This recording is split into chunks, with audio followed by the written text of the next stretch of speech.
It's finally Q&A time! Before we actually get into the questions, I do have a small announcement I want to make. For the first time ever, this year, I'm going to Pride. I cannot put into words how excited I am for this, and even though it's still a month away or so, I cannot wait. I've spent the last few days scouring the internet for new makeup and trying to put together an outfit, and I have something for it now, and it's going to look amazing. But you're gonna have to wait to see that. I'm gonna put a video together for Pride, and I kind of want to save the outfit reveal for that video. So sorry to be a bit of a tease, but I just wanted to let everyone know. Alright, we're gonna start doing the questions now. Okay, so I've got little cue cards and they've got all the questions on them. So without really doing much more, let's just get right into this. Dennis asks, why do you dress up as a girl? And why do we feel the need to dress up? Personally, I do it as a way of expressing my gender identity.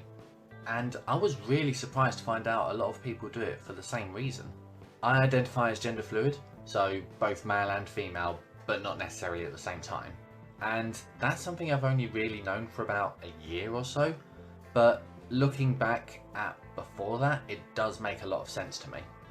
And if nothing else, women's fashion is just a lot more interesting than men's fashion. I can do so much more and create a much more exciting look when I'm presenting myself as female. Whereas if I was to do male fashion, I'd find it a bit boring. Indiana Carter has asked like 4 different things. 1 second. Okay, that's a bit better. Okay, so number 1, Indiana Carter has asked, how do you prepare your body hair before cross-dressing? For me, the important one is my beard, which grows through pretty quick and pretty thick. So I just shave that off completely before a night of being Jess. As for the rest, it really depends on what I'm doing or what I'm wearing. If I'm going out, then I'll probably trim my arm hair and probably shave my legs too.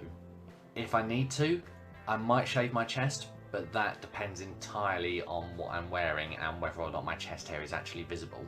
And fortunately, I don't actually have to do much with my back because it doesn't actually get that hairy. Okay, question number 2. How often do you cross-dress and how long for?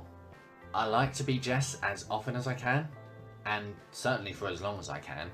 And this is mostly because I enjoy it, but also because I don't actually get that much free time where I can be Jess. So if I do ever get the opportunity, you can guarantee I'm just going to snatch that right up. I wouldn't ever make it a full-time thing. Like I said earlier, I'm gender fluid, so being male and female is quite important to me. But I am currently working on making Jess a much more regular occurrence in my life. Okay, question number 3. Have you had any scary encounters while dressed up? Not really. I mean, I looked into a mirror once and saw myself. That was pretty scary.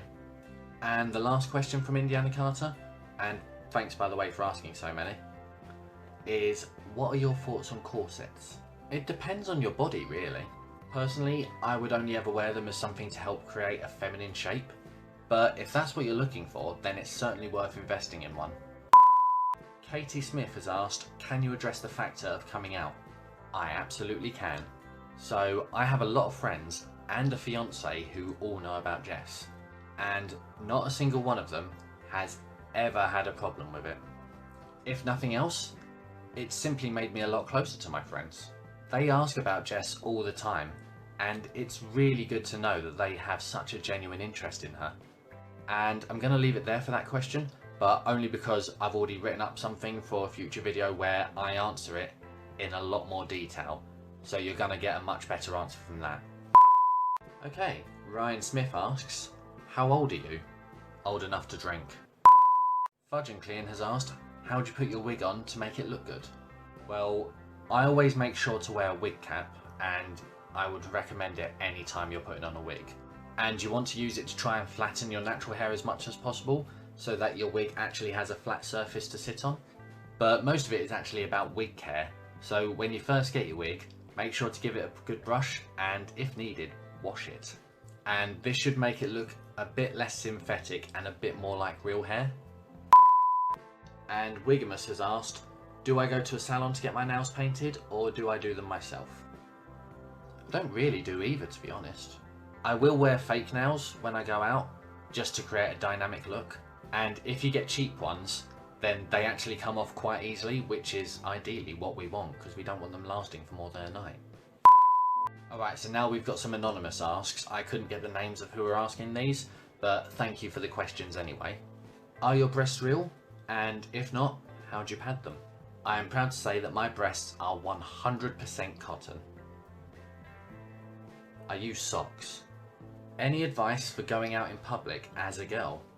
If I had to pick one piece of advice, I would say don't care about anything else other than enjoying yourself. It can be really easy to get wrapped into thinking that you don't look good enough, or that your makeup isn't feminine enough, or that people are just staring at you.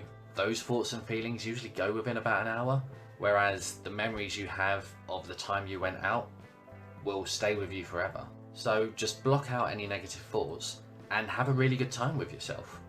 Would you ever cosplay, and who as? Damn. That is a really good question. I'm gonna have to limit myself to just one, because otherwise I could be here all night. And I would have to say Yuna from Final Fantasy X. Final Fantasy X was the first game to get me into the Final Fantasy series, and it's probably my favourite game of all time.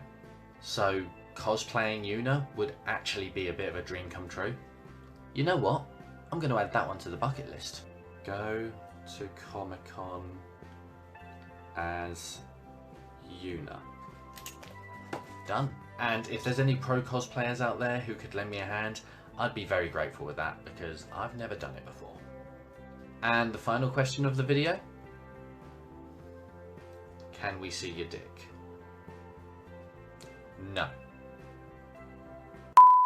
Okay, so I do have more questions that I can answer, but unfortunately that's all I've got time for this week. I've really enjoyed doing this, and I'm going to take the questions I've still got left over and any other questions that come in and do another one in the future. So if you want to add a question to that list, just drop it in the comments below on any of my videos. I'll happily pick it up. You can go ahead and hit that like button, because it's going to make me happy when you do it. And while you're at it, you can hit that little subscribe button too. And remember, who set the world on fire? This bitch.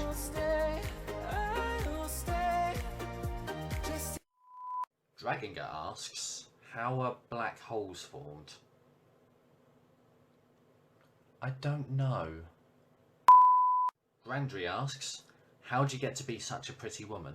I honestly wish I could tell you, but if you find out, let me know. It'll be great to be a pretty woman for once. Can't look back and run from what I feel inside. There's no more time.